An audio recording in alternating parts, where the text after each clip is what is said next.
Eu queria dizer hoje algumas palavras sobre um importante jornal brasileiro, o Estado de São Paulo, conhecido como Estadão. É um jornal com boa reportagem, eu costumo ler frequentemente. Tem bons colunistas também, como William Vaco, Felipe Salto. Os editoriais é que às vezes deixam a desejar.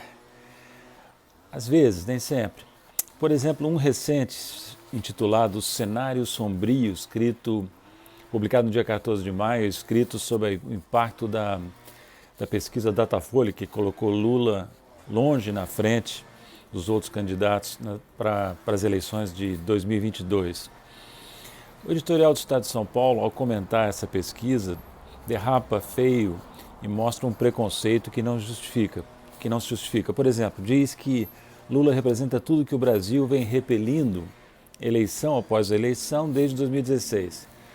Ora, em 2018, apesar de Lula estar impossibilitado de se candidatar, o candidato por ele indicado, Haddad, teve um desempenho extraordinário, sobretudo considerando o pouco tempo de campanha que ele teve. Chegou ao segundo turno e teve um resultado bastante expressivo, poderia até ter vencido a eleição se a campanha tivesse durado um pouco mais, ponto a discutir, né? O editorial afirma também que Lula é responsável de alguma forma pelos bilhões desviados da Petrobras e de outras fontes para financiar o projeto autoritário de poder lulopetista. Esse tipo de afirmação requer que haja provas, é exatamente isso que está faltando.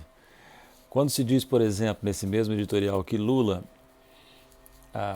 não foi inocentado, isso é uma meia-verdade, na realidade não é nem meia-verdade. É falso, porque quando o Supremo anulou as condenações que pesavam contra Lula por vício de territorialidade do juiz, pela ausência de respeito ao juiz natural, e quando o Supremo declarou o juiz Moro suspeito na questão do triplex, simplesmente foram anuladas as condenações que pesavam contra Lula. Eu, o editorialista do Estadão, Lula, todos nós somos inocentes até prova em contrário. Chama-se o princípio da presunção de inocência, que vale para o ex-presidente Lula também. E isso não pode ser negado. Outro ponto que me chamou a atenção como muito negativo foi a ideia de que se pode atribuir a Lula, indiretamente, a crise econômica ocorrida durante o governo Dilma. Longe de mim negar que o governo Dilma cometeu erros de política econômica, por exemplo, o congelamento prolongado de preços públicos, a política de incentivos fiscais de efeitos discutíveis, para dizer o mínimo, as políticas de austeridade implantadas num mau momento, de contração fiscal implantadas num mau momento pelo ministro Levi, nomeado por Dilma em 2015, tudo isso pode ser reconhecido. Aliás, eu digo que no caso Levi, eu duvido, não sei, a checar, eu duvido que os editoriais do Estadão tenham sido desfavoráveis ao ministro Levi.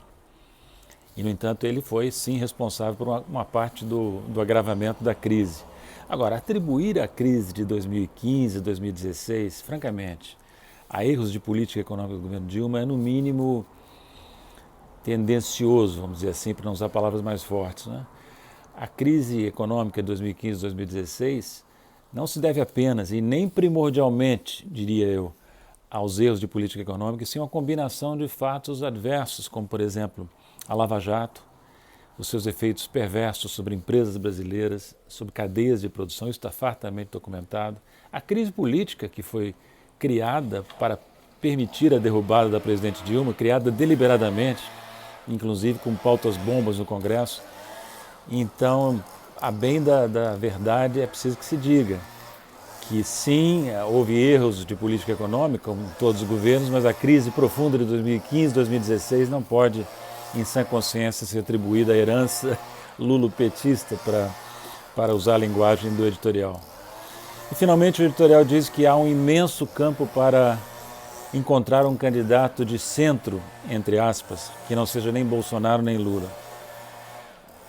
Aqui acho que há um pequeno equívoco, já existe um candidato de centro, é o mais forte nas pesquisas, e esse candidato se chama Luiz Inácio Lula da Silva, que, ao contrário do que se pensa, não é um radical, não é um político de esquerda, mas alguém muito moderado e que pode sim, legitimamente, ser considerado um candidato de centro.